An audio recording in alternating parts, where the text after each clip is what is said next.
Success is time. A man's life lessons after 65.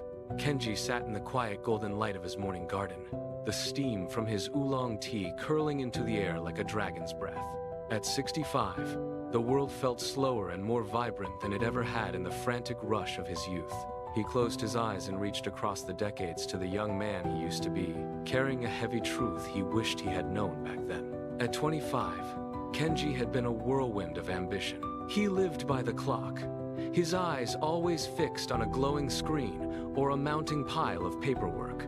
He believed that success was a destination he had to reach at full speed, never realizing that his productivity was actually a wall he was building between himself and the people who loved him most. If Kenji could step into that messy apartment now, he wouldn't offer career advice. He wouldn't tell the boy how to get a promotion or how to invest his yen. Instead, he would simply stand in the doorway, watching the young man trade his soul for a future that hadn't arrived yet. He would feel a profound sense of sorrow for the boy's misplaced priorities. The younger Kenji's phone buzzed on the desk, a call from his mother, Emmy. He glanced at the name and sighed, pressing the ignore button. "I'll call her when I finish this report," he muttered to the empty room. He didn't know that later is a currency that eventually runs out, and that some calls are the last ones we ever get the chance to answer. Emmy had spent that evening sitting by her window, watching the moon rise and waiting for the sound of her son's voice. She didn't want money or grand gestures.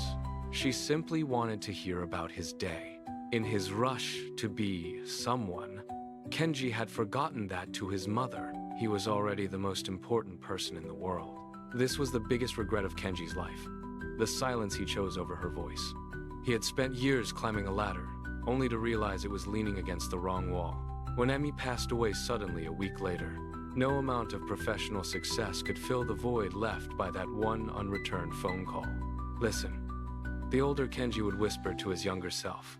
"You can Google how to fix a car, how to code a program, or how to manage a team, but you cannot Google how to get back a lost minute with someone you love.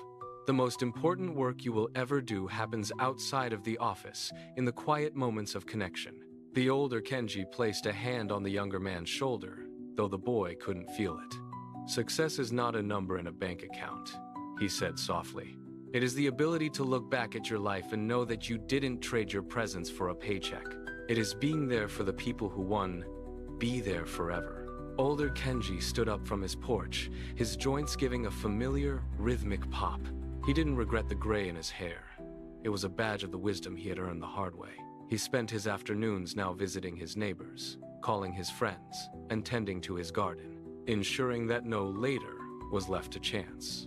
He took one last sip of his tea, the warmth spreading through his chest. He couldn't change the past, but he could honor Emmy by living fully in the now. Kenji smiled at the sky, feeling her memory in the warmth of the sun. He had finally learned that the most valuable thing he owned wasn't his career, it was his time.